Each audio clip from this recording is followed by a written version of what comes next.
Hey guys, it's me, Seren, back with another video. This is going to be the review video and recap for Lovecraft Country, episode 9, Rewind 1921. This is the second to the last episode, and even though I've been doing my reviews roughly a week behind, I am going to try and see if I can watch the finale on Sunday, because since it's a finale, I know it's going to be like, I'm not trying to get spoiled, and I know it's going to be like all over, so I'm probably going to try and watch that one right away. I don't know if I'm going to review it right away or if I'm going to stick to my review schedule. We'll see how that ends up working. But this is going to be a review for episode 9. I do want to say that I liked this episode a lot more than the previous 4 episodes, 5, 6, 7, 8, 4, than the previous 4 episodes. And yet I still feel like it was very much style over substance this episode. I felt like there were a lot of things that were occurring like strictly for dramatic effect, things that just look cool but don't make very much sense. On one of my previous reviews, one of you guys wrote a comment. It might have been Alien Baby. If it wasn't, you guys can let me know who it was. Left a comment that was like, the writers of Lovecraft Country need somebody in the room to be like, it's cool, but does it make sense? That's something that I feel like is we're like repeatedly running into. You can't just get by on style alone. Everything on this show from the very beginning has looked incredible, has looked amazing, really cool, really high quality, really high production value, great cinematography, but you can't get by on strictly style alone. You can't just get by on aesthetic alone, especially for a project that's taking on these really big, complex ideas about race, family, legacy, all these things with this sci-fi angle. Like, you have to have a plot, you have to have a point, like, you need to have really strong, substantial writing to support all these big cinematic scenes that you're setting up. And I feel like Lovecraft Country has been dropping the ball with that for a while now. I probably am going to get to this a little bit later, but a really sore, standout scene for me in this episode 9 was when they have Letty walking through fire and explosions in slow motion with this book. Why would she be walking? Why would she not run? She knows that it's like a limited time that the portal's going to be open and she has to get back. It looked amazing, right? Like, it looked really cool, especially because we know that Letty has invulnerability, and we see that she has the book and she's walking in slow motion and all this fire and then the bombs. It looked amazing. Super cinematic, super interesting scene visually, amazing cinematography, amazing lighting choices. Just it looked fantastic. But why would she stroll? We literally see the Hippolytus like foaming at the mouth, and like she knows that they're in a hurry. It made no sense from like a logical standpoint, and I feel like this is an issue that has popped up repeatedly in quite a few HBO shows. I know that this was a lot of a problem that people have with Game of Thrones. This is an issue that I had with Westworld. Things look amazing. Things look so cool. They look so cinematic. They're setting up these big scenes, but we're just not getting the payoff the way that we should, because shit's happening that just doesn't make sense. So I'm still holding out hope that they will wow us in the last episode and wrap it up really nicely. But I've had some huge issues with the sort of middle portion to this third act of the series. But let's go ahead and get into episode 9 recap. So we pick up sort of almost directly right where we left off in episode 8 with Dee has been cursed by the sheriff, who's now dead, got killed by the monsters at Letty's house. Dee's passed out at the house. They're all arguing over whose fault it was. Ruby says, stop pointing fingers, you all are blamed, like as if she herself didn't abandon the motherfucking relocation of Dee effort to go fuck Christina, but whatever. They decide to call Christina to come help them remove the curse off of Dee. They say, Tick says, we'll call Christina and I'll trade Titus's pages for her to come and do magic and save Dee. And then Letty has to reveal that she already gave Christina the pages, that she went to trade the pages for invulnerability for Tick, but we know that Christina hates men, so she gave the invulnerability spell to Letty. Montrose got really upset, but before we even get to Montrose getting upset, somebody else left a comment, and I also thought similarly about what happened to the woman that originally helped Letty sort of exorcise the house and remove the curse from the house, the Creole woman. I felt like it was kind of insinuated that she was killed by Hiram's ghost in the house when she was like slammed into the ceiling and the floor. Yet we never really got any type of backstory on how Letty knew, like where did she go to find this woman? Why can't she go back? Like, we had this sort of introduction really briefly to this kind of Creole hoodoo, and then it just never got brought up again. We never saw it again. We never knew sort of how she found this woman, if she could find this type of, woman again, if she could like go find somebody else. Instead, we kind of have had Christina sort of step into this role of when they need something magical done. Oh, they go to fucking white mommy, Christina. It's a no from me, dog.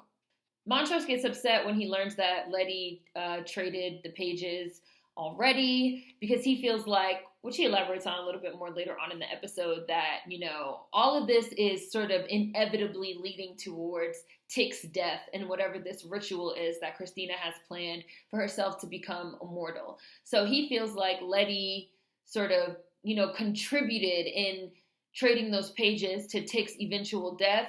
To me, this seems like a backward line of thinking, because you guys were literally already just discussing giving her the pages to trade for D. So why are you mad at Letty? You were going to do it anyway. So again, where's the person in the back of the room that's like, yeah, this argument with Montrose is like great cinematically and it gives us action, but does it make sense? Ruby reveals that even though they don't have leverage over Christina with the pages, Christina will still come help D for me, because they're being set up as some type of interracial love fest. I don't know. I have no idea. I really don't know. Like Christina, I feel like Christina is not being set up as a villain at all. So maybe she's a anti-hero at best. It's like they want us to think she's the villain or think of her as the villain, because we know, especially this episode, it's confirmed that ultimately she is planning on killing Tick in order to, complete and create this spell. And yet the way that she's written and the way that they have her sort of come into the situation is very much, in a quote unquote helpful manner, which she does come. She does tell them, this is the way that you guys can remove the curse. You need the sheriff for that. And they're like, well, the sheriff is, he's dead. Like, I don't know. We can't, what are we supposed to do? So they're like, well, and then they ask, how did he die? Letty says there was a gas explosion outside my house. I did not understand, why would she say that when it was the monsters that saved them? Christina knows about the monsters. She wouldn't be surprised by hearing that they came. I kind of felt like it was insinuated that the monsters came, which I believe I said in my last review video as well. I kind of felt like it was insinuated that the monsters came because they're sort of like a pet of this family. They protect the family. And technically, Tick is a part of the family. Some of you guys also theorized that since Letty had the invulnerability spell, they showed up because of that. It's just she went out of her way to lie to Christina about the monsters being the reason why they got saved. And I did not really understand what was the purpose of that lie when Christina, knows about the monsters. But she ends up telling them that, the only way that they can remove this spell is by getting the sheriff to take it off. She says she can reset it. But the curse is basically going to come back and eventually kill Dee. We see that she's being turned into one of these sort of demonic entities like Topsy and Bopsy, which makes me wonder if they themselves are also people that the sheriff has put the curse on previously. I don't know if this was explained in any supplemental material. So if it was, you guys can feel free to let me know. Because I don't listen to the podcast or anything like that. But I did think that was a really interesting insinuation that possibly those were also girls that he had done this to previously. So Christina does agree to reset the cycle on the condition that Tick has to willingly come back to Artem, to the, the lodge. I guess they have a new lodge now on the autumnal equinox and, willingly participate in her spell, which again, we pretty much know is going to kill him. I thought it was really interesting that when Christina left, Ruby went to go with her. They're obviously being set up as some type of thing. Letty comes out of the house and goes to tell Ruby, you shouldn't go with her. You shouldn't trust her. Ruby makes a point of, Christina has never done anything but help me. Christina has never done anything except help us. It's obviously being set up as this sort of like push-pull, which why? I don't know. Christina is has become such a central figure as this white woman. And again, especially considering we saw the sort of Creole magic outside of the Brett Whites or whatever, I don't feel like it was necessary, but this is the angle they decided to go with, and it's annoying to me. And Ruby does end up, and I just feel like it's, again, it just seems like circular conversations, circular arguments, you know, like Letty comes out to argue with Ruby about not being able to trust Christina, but it's like, Letty, you yourself also just made a deal with Christina last week. You guys also called her because you were about to make another deal with her. Like, what is really the point of this conversation? Like, why are our characters so one notes, and they just like keep having these like roundabout conversations that don't really lead anywhere? We do also learn in this episode that the leader of the sort of rival lodge that Christina has been trying to like get out of here, the dude that get out of the paint, that she had Ruby put the stones or the artifacts in his desk way back in episode 5. We now learn basically in episode 9, it's kind of insinuated like what those artifacts do, because we see that he basically, it seems like he has the power of regeneration, that they kidnap Black people, they use our Black bodies for him to regenerate, which was implied in the episode where Ruby put the artifact in the desk, because while she was in the closet, she saw him and he had like this like Black body. So we see them trying to like save him and regenerate him, and like we see all these like chopped up fucking body parts of fucking Black people, but it's not working. And then it turns out that it's not working because like Ruby put those artifacts in the desk for Christina, and basically it's almost like they cursed him. Like now it's not working. So I'm guessing that this is something that he does very often, this regeneration. So Christina knew that like if she could get these objects into his office, that eventually he would try to regenerate and he wouldn't be able to, and he would die. And this is basically what happens. We see William as Christina having his interactions with him, which I thought was really interesting. I was like, this is the most interesting that William has been all show, now that it's like he's not trying to act like William, and now we're getting this sort of like Christina in William's body type of thing. I thought that was really interesting. I'd rather see more of that than have to look at like annoying ass Christina's face and her fucking overbite.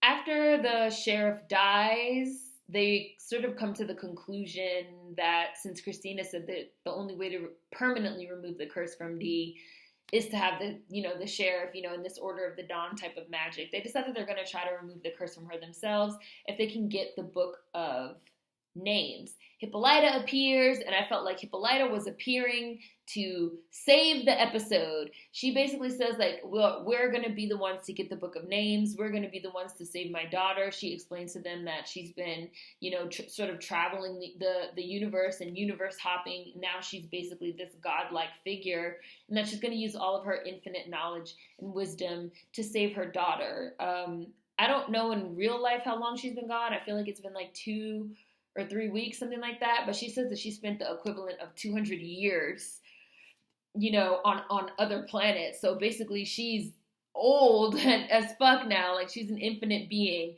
And I loved seeing Anjanou Ellis come back as Hippolyta. Essentially it's like she's in Hippolyta's body, but she's exuding. Like, Anjanou Ellis is such a good actress. She really can just emote. She's so charismatic, and she's just, like, exuding a totally different quality than the way she was kind of previously playing Hippolyta. Now she's really playing Hippolyta as wiser, as older, as the sort of infinite being. She's playing her a totally different type of way, the way that she speaks and the way that she carries herself and her body language. And I literally felt like, oh, yes, Hippolyta's finally back to save the day. I ended up being mistaken, but I love Anjanou Ellis. Every single time I see her, it's just a joy. It's a treat. Like, I love her so much. Hippolyta decides that since the last time anybody saw the Book of Names was the night of the Tulsa Massacre, she's going to use the time machine to send all of them back to 1921 to look for the book in Tick's family's house before the house gets lit on fire. Since we are going back in time to Tulsa, again, as it's called, Rewind 1921, and as we saw from the title card for this one, it was like smoke and fire, and the book of Names, which they sort of called a family Bible previously, which I really enjoyed.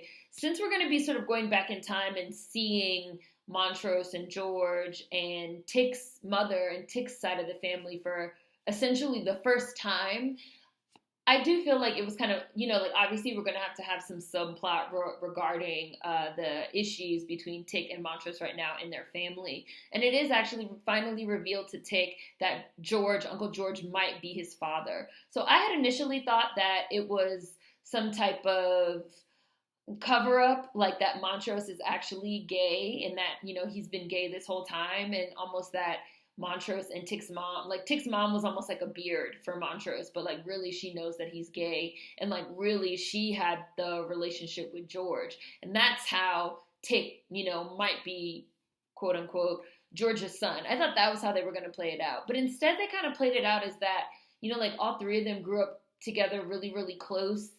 And I don't know, so I guess it's kind of it was basically insinuated that Dora, Tick's mom, was messing with both of the brothers on some Savages type status, which I don't know how I really feel about. Montrose doesn't really seem bitter. He's not bitter about it, because he says, like, when you go through something that we went through, we grew up like real close together. It forms an unbreakable bond, something that you wouldn't understand. Because when he says, like, I might not be, because, oh, sorry, I left this part out. Christina said they need the blood from Diana's closest living relative for the spell to work, to, like, remove the curse from her. And Montrose says, basically, like, I might not be the closest living relative, because, like, it's very possible that, like, actually Uncle George is, your father, which would mean that Uncle George is, like, both of y'all, like, both of y'all fathers. So I thought that was like really, really interesting how they played that in there via the blood lineage. That was actually really cool. But I didn't like the explanation that they gave, that basically they were like sharing the mom. That's weird. And I also feel like, as I've said previously, I feel like Tick is really one note now. I even feel like Montrose is really one note now. I feel like a lot of the characters have become one note. I saw this meme on Tumblr that was literally like, it was a Lovecraft Country meme.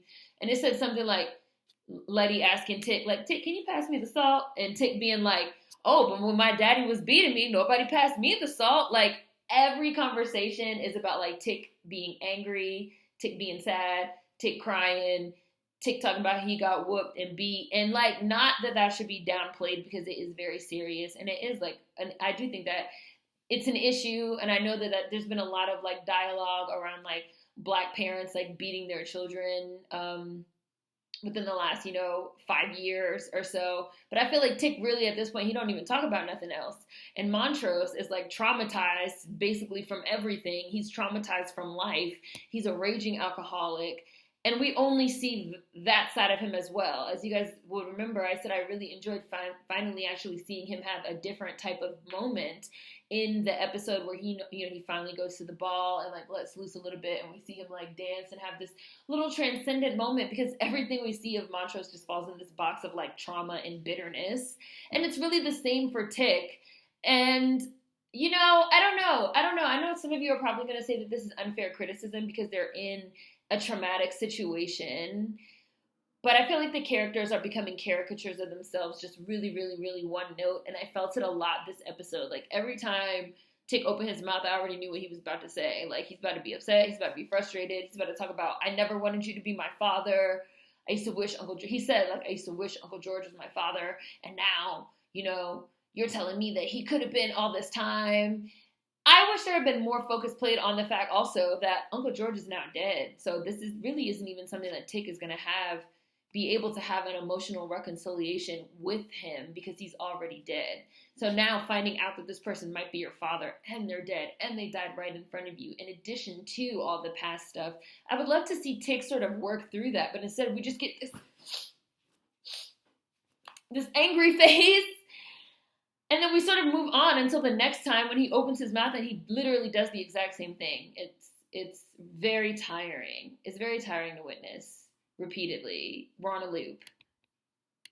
And again, I know there's going to be people that say that they feel like that's the point, that they're in a traumatic situation and they're talking about trauma specifically, so the characters have to be traumatized. Like, I got it. But I feel like this is more sort of Jordan Peele style. Not saying that, like, this was Jordan Peele, but it reminds me of Jordan Peele's style of just really repetitive, like really beating you over the head with the point. And I don't care for it in any of his works, and I'm not caring for it here either. And I feel like, you know, and a lot of that, the style over substance and like shit looking really, really cool, but your character's not being fully fleshed out is something that also bothers me in a lot of his stuff. And I'm seeing a lot of that here. I don't know if that's his influence. I really don't know. I'm not putting the blame specifically on him or anyone, but that's just the vibe that I'm getting from it at this point. We also learn a little bit more about not the process, but the way that the transformation potion works. So it seems like even though they're technically dead, their bodies, Christina keeps them alive in some type of vegetated state, like they're in a coma. Ruby asks about the white redneck hillbilly whose body she's getting inside, and we learned that her name was Dell before she became Miss Davenport for Ruby, and that she died because Letty hit her over the head with a shovel, which is really funny because Ruby didn't know that. And then Ruby finally asked Christina the hard question, which is, you know, are you only helping Diana to get to Atticus? Are you only keeping me around, you know, as your plan B to get into my sister, to get into my family, to get into Tick, you know, to get, like, are you using me as leverage? Is that why I'm even here? And then Christina, being her weaselly ass self, yes, I saw an opportunity and I took it, but I'm not using you. I never asked you about Tick. Very gaslighting, very manipulative, very white woman, very making herself the victim yet again. And then Ruby again asked her straight up. I did appreciate Ruby's straightforwardness here. Ruby again asked her straight up, are you planning on killing Tick? And Christina said, you know, yeah, basically, his blood is a component of my spell to become immortal, and I need all of it. So, you know, yeah, basically. And I just feel like Ruby is really, like, again, it's almost, you know, it's set up like as if Christina is sort of this sympathetic figure, you know, like as if just because she's a woman, sort of, we have to support her. Like, she swears she's doing something because she's a woman. And she's very slippery, and she's very slimy, and she's very sneaky, and she's very manipulative. But I don't think that we're supposed to be seeing it from her side. I don't feel like we're supposed to be seeing her as a villain. And that's why she has this, like, close relationship with Ruby, so that we can, like, get insight into, like, Christina's side of things. Christina has had more character development than Ruby, Tick, Letty, and Montrose put together. We've seen all these various different sides of Christina, and that's annoying to me on something that's supposed to be a really black-focused show. Had to throw that in there.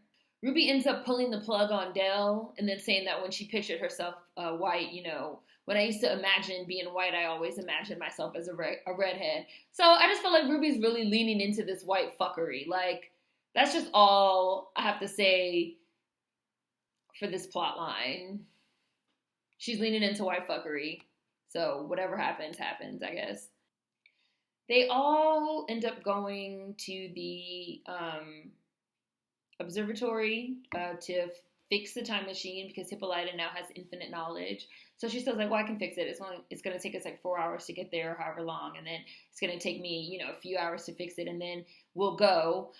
I felt like this was a little bit of a plot hole because it's like, so the police are not looking for them anymore. Like, a police officer was murdered in there, and like they found Diana's like comic book under it, and so, but now like there's absolutely like nobody there. Like, there's nobody stationed there. Like, there's nobody stopping by there to see if these like black people come back, or like they just totally abandoned it. That seemed like a little bit of a plot hole for me, but whatever. We need them to use this time machine. We need it to work. So, you know, as has been going with Lovecraft Country, they just write things, you know, they just write things because they just need it to happen. No one's actually there. Like, but does it make sense?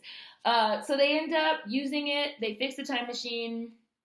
Hippolyta has these purple things that this tech has been like put in her, so we use her as the motherboard, and you know, they fix the machine and they jack her in, and that was a little aggravating to me because, you know, she says like there's 60 trillion parallel universes, and I was just like, God, Hippolyta is so smart, and I love how they just keep showing how smart she is, and I even love this idea of like her as the motherboard, like, yeah, let's all get transported back, and Hippolyta's going to save the day. No, Hippolyta doesn't go with them. So she's only in this episode for like 10, 15 minutes because she has to stay behind and be jacked in. So it's Montrose, Letty, and Tick that are transported back to the Stratford to 1921 Tulsa after Hippolyta opens this portal. Montrose is really scared to go back. As we see, he's super traumatized. He's having flashbacks. We're initially sort of meant to think that it's a flashback of possibly like him beating Tick, or, you know, like we're not really sure. And then it turns out that it's a flashback of like him getting beaten by his own father. So again, just adding another layer to this idea of, you know, cycles of trauma. So we learned that, which we already knew because George already mentioned previously, like, oh, Montrose, you know, used to be so full of love, you know, and it just got beaten out of you. And so we know now that their father beat Montrose, and then so Montrose beat Tick, and now Letty is pregnant and it's a son. So now we're setting up for like, what is the new generational, you know, are we gonna like break this generational curse in a certain type of way, even though we have foreknowledge already that because when Tick went to the future and got the book, we have foreknowledge that he's actually gonna die in Christina's plan. And so George Freeman the second, I guess, is going to grow up, you know, in a different type of way. Obviously, we're assuming that they're going to change that, you know, somehow, because like they just went back in time and they do end up getting the book. So clearly we're going to have to wait until the last episode to see how this whole thing, you know, plays out. But I did think that it was really interesting, that first sort of scene when they first go back in time and they're walking around and they're showing the neighborhood and they're showing, you know, the black Americans in Tulsa and the clothes. The costumes have been A1 on this show from, you know, the beginning. And it's the day of the massacre, so we're sort of like getting a feel for it. And the first thing we hear is like, the dance is canceled. And then Tick, you know, because they're in the hotel, he listens, he comes back, he's like, they're talking about a dance getting canceled. And Montrose is like, oh, that's the Booker T. Washington school prom. You know, they closed the school just hours before the mayhem started. And then Tick realizes like, oh, this is actually the day of, like, and that they burned his mom's house down the first night with her whole family inside. Like, they're like, we have to go get the book. Like, we have to get the book now. Like, it's the day of the massacre. So they change their clothes. They dress in these, like, 1920s clothes. They got Letty dressed up as a flapper, but she still got her sneakers on from the 50s. Like, she still got her Keds on because that's what she wore there, which is pretty funny. And Montrose is just, like, it's like he's having an out-of-body experience. Like, his PTSD is so bad. And then they walk through the neighborhood and they get to the house and we see the father, you know, telling him like, pick a switch, which is something that, again, he later on told Tick, you know, like, pick a switch. And then him getting beat, and he tells them, he reveals to Letty and Tick that their father, you know, caught him wearing George's jacket, and he had George's like corsage on his ear, and he was like looking in the mirror, and he's like, you know, nobody in my house gonna be praying in the goddamn mirror, and like beating him.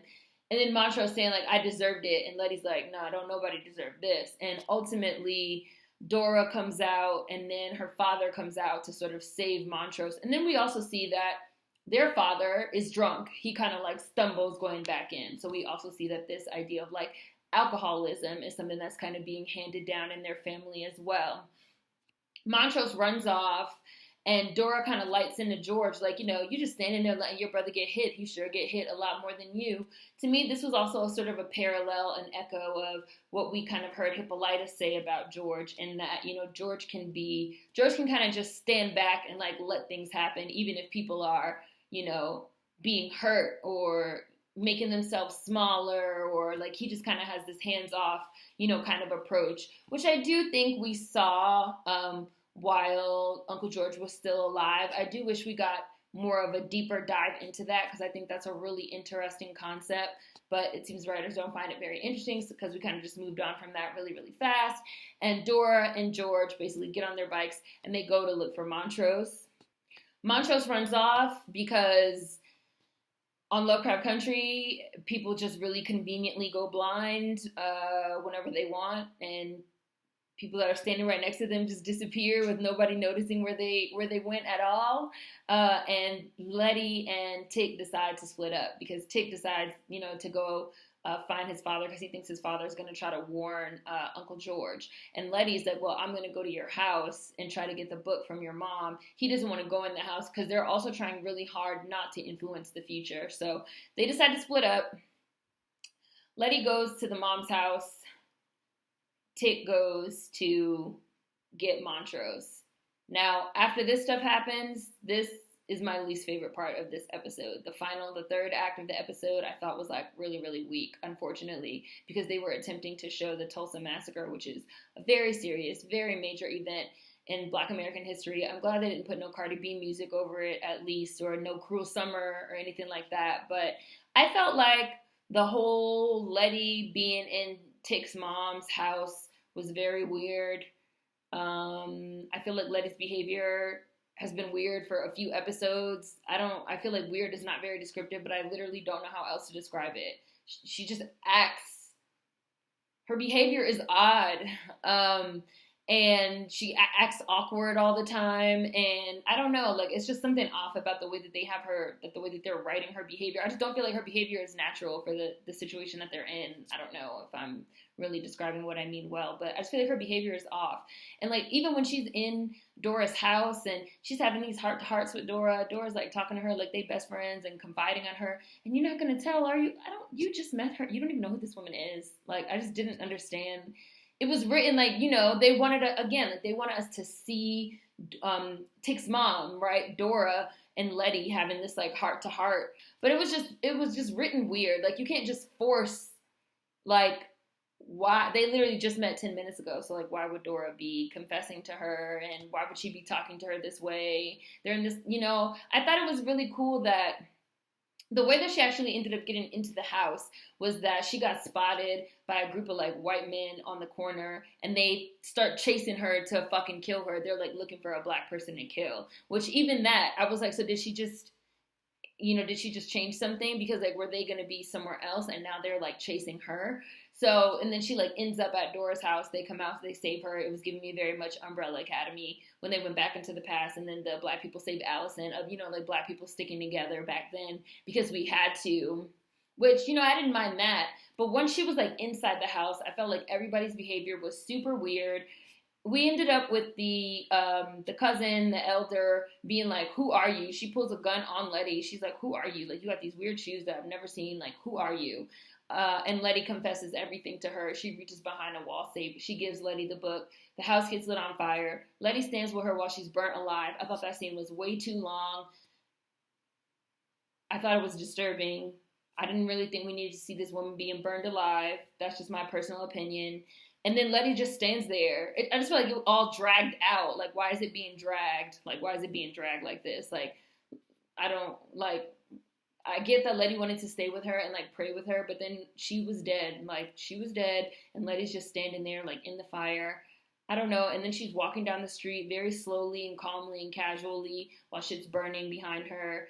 And not calmly and casually, but she's walking very slowly while shit is like burning. And I know they have her doing it. She's walking slowly and in slow-mo while shit burns around her. They have her doing it for dramatic effect. But I just felt like it didn't make any sense in the context of what is happening in the show, in the plot. Tick catches up with Montrose, who reveals he's actually not trying to save Uncle George. He's trying to save his friend Thomas, because right before the massacre started, he told Thomas that they couldn't be friends anymore because Thomas is gay and he's not gay. So obviously they had some type of romantic thing going on. Thomas says like, oh, so you're a coward then. A group of like white dudes pull up on them in a car and they shoot Thomas in the head. So they're unable to save him. And they have this whole thing, time travel, time loop paradoxes, where Tick says, like, we can't change anything because, like, basically any change we make might lead to, like, me not existing and, like, my child not existing. So, like, we can't. Like, I understand that you want to, like, change things, but we can't. And then Montrose says, like, every choice I've made has been to, like, be your father. It's been, like, a long road of sacrifices, but that's all I've ever wanted to be. I felt like this was supposed to be something that, like, hits us really hard, like a really strong emotional moment, but I just didn't feel like there was a lot of payoff for this moment personally, because we've really only ever seen Montrose and Tick be at odds. We've only ever seen them be traumatized, be bitter, be angry. It doesn't really seem, like there's even a possibility for a reconciliation, maybe nor should there be one. So I just feel like these emotional moments that they're trying to like create are just, they're not poignant, they're not hitting. I don't really feel like they've been supported by the writing, by the character development that we've had for these characters thus far. It's just something they want us to see. There's another scene towards the end after Montrose gets back to the hotel where he's looking out of the window and we're seeing everything burning and we're seeing everything on fire, and he's giving us a monologue of like, and this person's family got killed and this person's family got killed. It's like, this is literally exposition for the audience so that we can know what happened. So you're not setting us up for an emotional payoff. We're not really seeing anything. And I feel like that's something that continues to happen. Like, like they're setting up these big cinematic moments that we're really supposed to feel. But again, it's like junk food. Like it's pretty, it's colorful, it's sweet, it's sugary, but there's just nothing underneath. So as Montrose and Tick stand there and watch, so the white guys pulled. So this is basically the scene that we heard about in the very first episode, where like Tick was having the dream about like Jackie Robinson showing up and like killing monsters, and we learned about this story that George and Montrose like told so many times over the years of how they were attacked by a white mob and they were like saved by a mysterious stranger with a bat. It turns out the mysterious stranger with the bat is, of course, Atticus himself, which clearly was meant to sort of be like a twist, a reveal, or whatever. Because so young Montrose is there with Thomas. Thomas gets shot in the head. They surround Montrose. They're basically going to kill him too. We know George and Dora have been looking for Montrose. They find him. They run over. But they're kids. Like they're all kids. They're being surrounded by these like white, basically grown men. And then as adult Montrose and Tick are watching, Tick realizes like, oh, I'm the one that actually saves you guys. So he like runs over with the bat and he like beats them all off, and then he like says to Dora, Montrose, and Tick on the ground, I got you, kid. This is the thing about time travel. Now I feel like there's a plot hole. Now I feel like there's a paradox, because Montrose got a really good look at Tick's face. He didn't have on no mask. He didn't put no mask on. It wasn't even like Watchmen, where he had like the mask on. It was literally Tick. It was literally Tick. So why are we playing it like as if Montrose was surprised?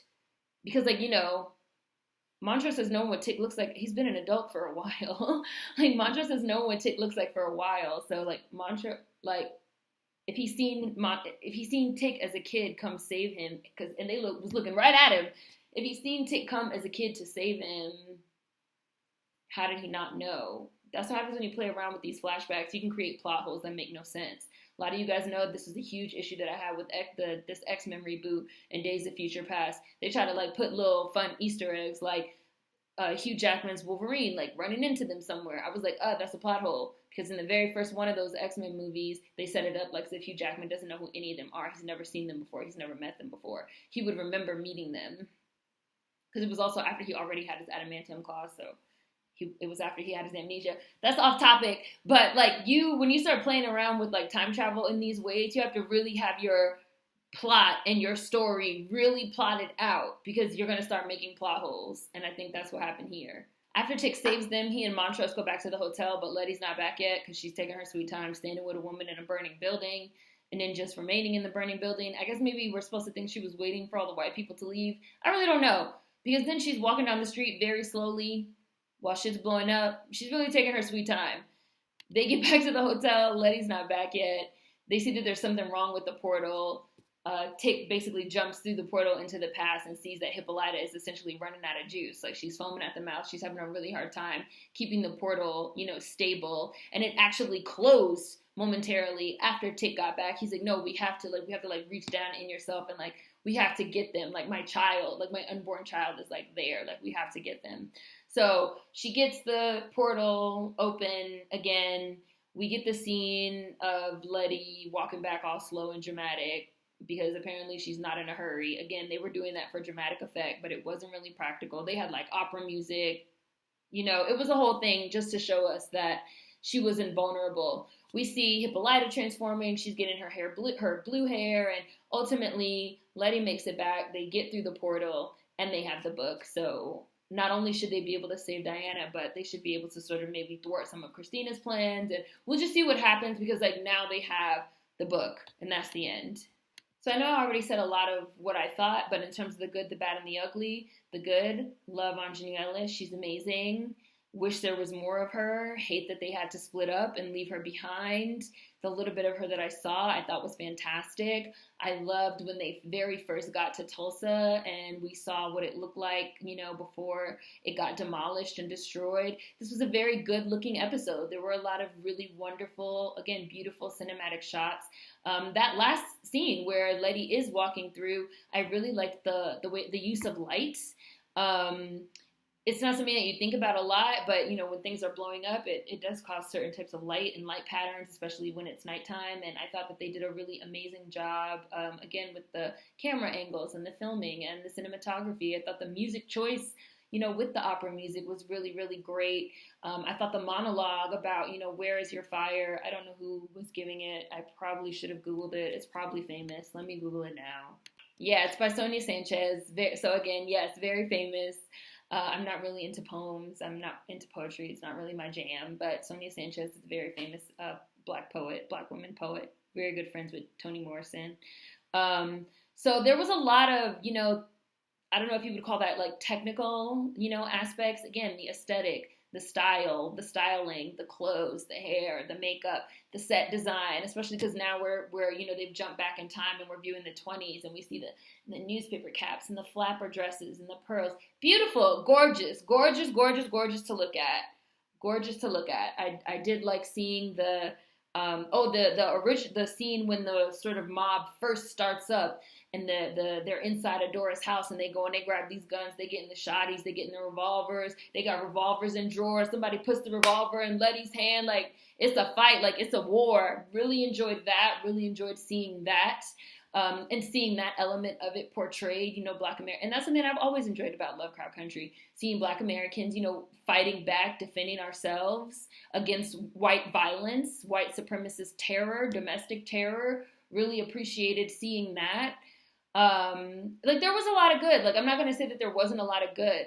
I felt like this episode was definitely an improvement from the previous 3 that I really didn't care for at all. And yet I still have so many issues with the quality of the writing, like in the bad. I feel like all of these beautiful, gorgeous, amazing cinematic shots are just being set up without any substance underneath, or they're being done in ways that absolutely make no sense. Again, why is Letty walking? Like, why is she not hurrying? Like, yes, it's really poignant and emotional to see her standing there, in the burning house screaming, but why would she do that? And then, we see that Hippolyta is basically dying in a sense, like she's really giving her all to keep this portal open. And then you have that juxtaposed with like Letty walking slowly down the street. Like, yes, it looks very cool and like the dramatic effect is amazing, but doesn't make sense in terms of the plot. And again, like I said previously, I feel like this is a huge issue, glaring issue across many HBO shows. They make products that look amazing and have all this promise and seem like they're going to be delving into like all these really interesting, complex ideas. And then they just like don't really act on the promise of their shows. There's so many inconsistencies and things that don't make sense. No police at the observatory. Like, the police just stopped looking for them there, even though they literally are Black people that killed a cop there and left him there in blood and left proof because they left the comic, but there's no police presence there. I don't think that's realistic. The constantly splitting them up. They split up to go look for Dee after she got lost in the funeral episode. They split up when Tick went to St. Louis alone in the first place to find the family member. In this episode, they split up from Hippolyta, and damn near as soon as they got to Tulsa, they split up again. And Letty went one way, and Montrose and Tick went another way after Montrose mysteriously disappeared, which is, something that we've seen used before on this show. There's a lot of overused tropes now. People disappearing out of nowhere, splitting them up for what seem like superficial reasons so that we can, then see certain scenes, the use of monologue and exposition to introduce concepts and ideas to the audience instead of showing us. Just so, people switching up their behavior just all willy-nilly as the plot demands. Like, we can't trust Ruby. You just made a deal with Ruby yourself. Like, what? Like, instead of having us get to a natural, well-written conclusion over the course of these 10 episodes, I really feel like after episode 4, the ball was dropped. I still don't understand why there was a whole... I'm not just going to put this in the ugly. Ugly. Let's get to the ugly. I still don't understand why there was a whole entire episode dedicated to the Kumiho. It really makes no sense. She wasn't even in this episode at all. She was in the previous episode for like a total of 5 minutes. I'm sure she's going to show up at the end. She's probably going to be like the twist ace in the hole that probably like shows up at the end in like her full, I keep wanting to say kitsune, but it's not kitsune. in her full Kumiho form, you know, where her 9 tails out and she's probably going to sacrifice herself in some way to save Tick. I feel like that's where we're going. So I understand them feeling like she's going to be a major part of the plot at the end, so they have to like show us who she is, but I still don't think a whole entire episode was necessary. And I feel like that's when the show started going off the rails. So maybe like I have an irrational amount of hatred for that episode, but I just felt like, you know, why did she get a whole episode? And it seemed like that was the part of the show where we just started getting a lot of style over substance, a lot of aesthetic, a lot of the things occurring for dramatic effect, but that are not really relevant to the plot, or that don't make sense, or are not moving our plot forward in any way, or are just like really weird filler, you know, filler episodes, wheel spinner episodes, just for us to now be coming up on episode 10 and, you know, seeing how it's going to wrap up.